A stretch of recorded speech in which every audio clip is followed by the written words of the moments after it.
Hello people of the internet, it's Amanda, and for today's video, we're here to talk about Kurosagi episode 6. Now, if you're new here on my channel, hi, so I basically do Asian drama reviews, more specifically J-drama reviews, and I rarely do episode by episode recaps, but then for most of Hirano Sho's dramas, I do it simply because I love him. I'm a huge fan of him, and so that's why we're doing Kurosagi recap and review videos every week. I'll be putting a playlist of the rest of the videos down in the description below, and if you have any suggestions about any other dramas that you would want me to review, then just put them in the comments. So with that said, let's just get to it. Episode 6 is basically like the start of the second half of the series. Well, technically it is, because from what I know, this is going to be a 10 episode series. But what I mean is that episodes 1 to 5 has a more specific arc, meaning the Mikimoto arc. And then episode 6 kind of like jumps off of that and introduces us into the bigger picture of the story. If you've seen the 2006 adaptation of this, or maybe the manga, then you would know that Mikimoto is one of Kurosaki's biggest targets, and is the reason why he became Kurosagi in the first place. And so after the ending of episode 5, it's kind of interesting, because Mikimoto says that the revenge of Kurosaki doesn't end with him, and that Kurosaki's enemy he's not the only enemy that Kurosaki should be focusing on. And of course, Kurosaki already has, you know, ideas as to who he should direct the next part of his mission to. But then again, there are a lot of complications that are illustrated so far in the episodes that we've seen before, and also in episode 6. But he's also targeting new people who are also involved in the situation outside of Mikimoto, so there's also that. Now, the format of these episodes still follow, you know, the same kind of layers. There are certain scams that happen in real life that they try to highlight in each episode in the dress, and just to raise awareness as to how these things happen. And then Kurosaki tries to solve it for the victims and stuff like that. But then also at the same time, it covers this bigger arc of the whole storyline, focusing on Kurosaki's revenge. For this particular episode, the scam revolves around 3 different things, according to my own understanding. First one is, you know how it is with illegal part-time jobs, where people, specifically younger people in high school or college, looking for part-time jobs, but then they get into very weird jobs that they find on the internet and stuff like that, and then, you know, their credit card gets involved, and of course they get scammed of money from that. And then there's also the central storyline for this one, the central scam for this episode, which is an apartment investment scam, where they get people to deposit through a real estate agent. They're not real estate agents, and so again, money gets off of them based from false pitches that these real estate agents do. And last but not least, there's also something that was highlighted, at least at the end of the episode, from Tsurara's father, where he also talks about how there's also a scam involving financial institutions illegally using subsidiaries so that they can collect debts from their customers. So these kind of things, I think, again, I would rather recommend that you check out the actual episode, because there are a lot of technicalities explained as to how these scams are involved, and I personally don't think I can highlight and talk about them in detail with much clarity. I think the episodes do a better job in terms of breaking down these details and making it easier for the audience to understand. I usually watch episodes 2 times or 3 times before I make these videos, but I still have some sort of difficulty trying to get a better picture of the scams themselves, until, you know, because again, these are things that happen in real life, but then at the same time, there's a huge process behind them, and and like how you usually go around them. And so I do feel like, again, if you want to get a better grasp of how these scams work and how they're solved, and how Kurosaki and how like the episodes sort of like give suggestions as to how, you know, you can avoid them, I still suggest, you know, you check out the episode yourself.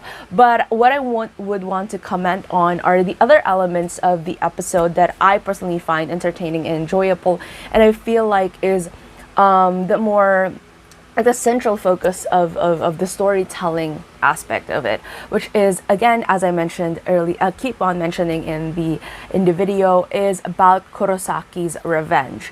Now we get to meet like different people here, and a person that he's currently looking at or directing his attention right now is Hojo, who is a banker from the Himawari Bank, that is somehow also entangled into what happened to his father and with Katsuragi. So Kurosaki, but it's sort of like just what do you call this? They're sort of just introduced a bit into the story, but not yet at full speed, you know. So I feel like we're getting another Mikimoto moment here, where this character is being introduced to us slowly, but the impact is surely there, and you know that he's gonna have this storyline is gonna have a bigger payoff. Because again, another thing is that Hojo is revealed to be Takamiya sensei, or the teacher's assistant, who also likes Tsurara. They're related, so he's Takamiya sensei's uncle, which is one of like the most surprising reveals that I got from episode 5 as well. Like, I really like how they're webbing these characters all together and having all these different connections. Speaking of Takamiya sensei, there was also a surprising side to him that was revealed in this episode, where apparently the reason why he liked Tsurara so much was Tsurara was also very single-minded initially, when we met her, in a way that her sense of justice is so idealistic and so strong, and so just I don't know, very linear, in a way that if she didn't meet Kurosaki, she probably would have just stuck with that idea of, you know, it's like the law is something that's just there, and it's solid and final, and it doesn't really consider, you know, like people's feelings and sensitivities and other circumstances. It just has to be followed, which again isn't exactly the essence of the law. The law should be there to protect people, but then at the same time, like Tsurara, with her perspective, it's all very just close-minded in a way in the beginning of the series, and then we see Takayama having that kind of ideal in this as well. It's very surprising because we've only seen him be this very nice, kind mentor kind of image, and at the same time someone who likes Tsurara romantically, who is a potential rival of sorts for Kurosaki. But then he showed a very different and very scary side to him in this particular episode, when he was trying to intimidate Tsurara for something that she did, and was expecting her to not lie to him about. And yeah, it was just so intense. Like, that particular scene was kind of like scary for me watching it. So I'll leave you to it to check it out for yourself as well. But definitely another one of these episodes highlights. Another thing that I like about this is they're really establishing the relationship between Shiraishi and Kurosaki a lot more. So I like to call them as, you know, these like weird besties in a way. But it's interesting because instead of them, like when they met each other in episode 4, it was a lot easier to. It was it episode 4 or episode 3, but it was a lot. I think it was episode 3. It's a lot easier to sort of like for them to be rivals, because obviously Kurosaki is targeting Shirosagis and Shiraishi himself is a Shirosagi. But then again, they both have very similar backgrounds in a way. Like, Shiraishi's family is also a victim of Shirosagi's and he lost his family because of Shirasagi's, and that's the reason why he became a Shirasagi himself. Very similar to how Kurosaki is. And so they found that kind of like common ground, and also Shiraishi warns Kurosaki against Katsuragi simply because, you know, Katsuragi, we also kind of like don't know his entire play. Like Kurosaki, as Mikimoto highlighted, is someone who, as much as he doesn't want to admit, sees Katsuragi as his second father, his current father, after he lost his father and that Katsuragi took him in. But then, but with Katsuragi, we never really know, because obviously he kind of like plays Kurosaki as well, and as Kurosaki mentioned, you know, he feels like he's being used as a tool most of the time. So yeah, I like seeing Shiraishi and Kurosaki's dynamic a lot, because they're kind of like, you know, like Shiraishi, he reverted into a supporting character after, you know, his major story participation in the earlier episodes. But again, it's nice to see him as a recurring character and just watch their dynamic grow into something other than strangers to more like allies. Another thing is that, you know, in the police part, we also have Momoyama, who is the police officer that Kashina works with. Ever since like episode 1, we see him more as someone who's empathetic and sympathetic of Kurosaki's circumstances, and the reason why is he elaborated in this particular episode, and also apologized to Kurosaki because he is the police officer that Kurosaki's father went to and reported to when the scam was happening. But then obviously because of the restrictions of the law, there's not a lot of evidence and stuff like that, so he wasn't able to like do anything for Kurosaki's father. And we see that he was actually very devastated when he found out about Kurosaki's family, and what happened to them, and that he felt very helpless about the entire situation. And that's why it explains why he was so like he doesn't pursue Kurosaki as the Kurosagi. You know, we've seen him be so gracious about the entire situation, talking to Kashina about the entire thing, and then even asking him not to really chase after Kurosaki, or if Kashina wants to, then he has to have some sort of like stronger foundation in terms of chasing him, and he's always been that person. And apparently it's because of this, like he has this guilt as well that he's carrying given what happened to Kurosaki and his family. And then again, moving to Kashina. So finally, Kashina's backstories is one of like the most interesting things about this particular series. And the reason for this is because it's revealed that he's also a victim of Shirasagi's, not really a direct victim, but his uncle is a Shirasagi, and because of that, because of their family name, like his parents was kind of like worried about how that will affect him, because he was so young at the time, and how it's affecting their entire family, because the family is being dragged into it because of how crazy his uncle's involvement is in being a Shirasagi. And so what they do is they kind of like fake his death as a 2-year-old, and his mother's family adopted him in having this different name. And so supposedly he's already 26 years old, but now he's still living as a 24-year-old legally, simply because they kind of like erased his original existence as a 2-year-old, and how he's living like a different person. And that's why he's also kind of like twisted in a way that his entire life was also affected by a Shirasagi, even if, you know, it's not again a direct correlation. But again, we see like the different perspectives of these characters and how they're being how they were affected by these kinds of like crimes, and their perspective when it comes to justice in a way. And that's very, very interesting to see as well.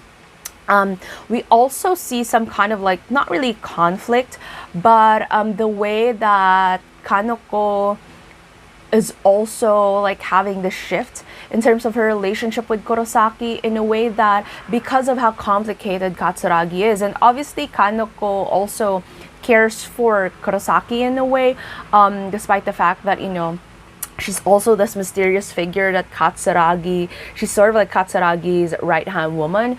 But we see her be this like observer, looking at the relationship and kind of like showing some sort of like concern, motherly aunt, older sister kind of concern towards Kurosaki in a way. And then there's still Katsuragi with his like ominous energy. And again, there's this bigger strain between, you know, him and Kurosaki right now. Like, we never see them, as compared to like the previous episodes, we don't see them interact a lot face to face after what happened with Mikimoto. It's always very distant, and I really really like that kind of like detail that went into, you know, the director choice for that. And I do feel like, again, it's part of the writing and the whole like vibe of the entire thing is to not have them meet face to face a lot after, you know, after what happened in the first couple of episodes, and then after the Mikimoto arc. So yeah, another thing to notice about this episode is Kurosaki's outfits. So he usually wears hoodies when he's being Kurosaki and not Kurosagi, but then for this one there's a shift in his wardrobe as well. Like, he still wears his hoodie in a way, but not the black one, and not the black coat as well, which is very essential to his character, which I think proves to show that there's something about him changed after what happened with Mikimoto. Because after all, he's always been, what they call this, he's always been very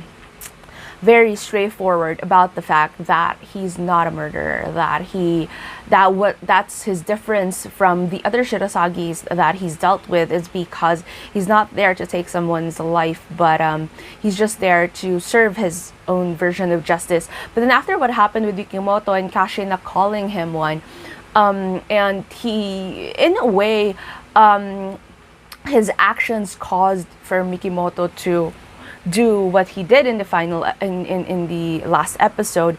It's shown that Kurosaki feels responsible, and I do feel like his wardrobe in this particular episode is kind of like a reflection of that. Like, there's a change in him, in his very essence as a person, that changed, and it reflected through even in his personal wardrobe. And again, these kinds of details, even if it's not spoken, we see it as a visual cue, and I really like that.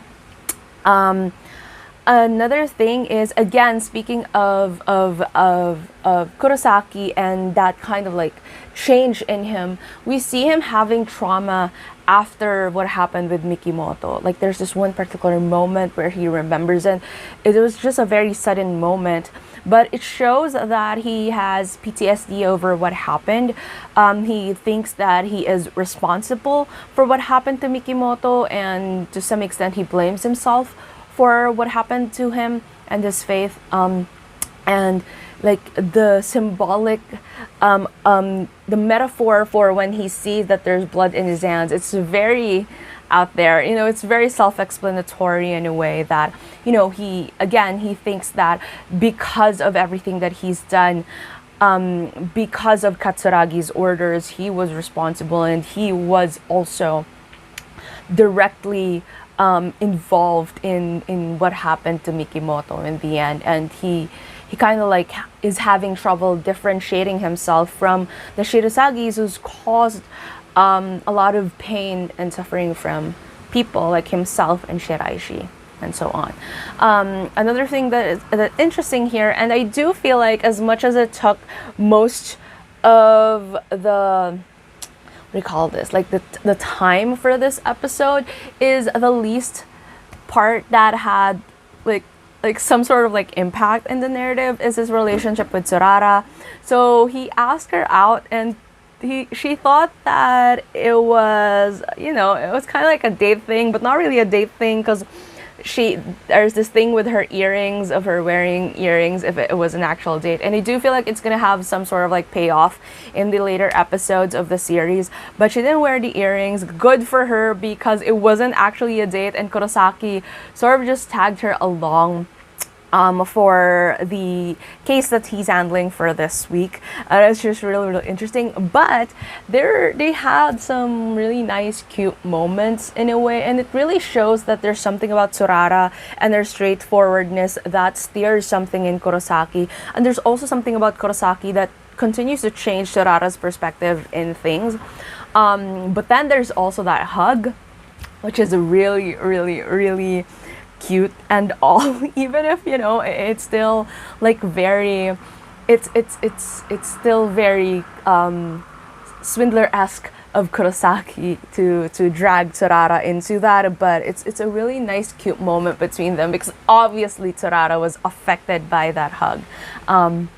But yeah, it's really just cute that they insert that. And also another thing is, again, Kurosaki's outfits, his off-duty outfits for this one, absolutely love it. Whoever decided to have Sho wear more, what do you call this, like long sleeve shirts and turtlenecks for this particular episode, I love you. I give you my biggest thanks because it absolutely suits him, especially the long coats. Really good choice of wardrobe this time around, and even his colorful outfit, which is very, very interesting. Again, I do feel like, again, it's a huge reflection of the character because even before, like whenever he wears colorful outfits, it's usually to mask something big about, either his disguise or is the way that he's portraying something, but it's something that he doesn't really wear normally. And even his disguises usually lean more on neutral color tones. So again, the wardrobe definitely plays a huge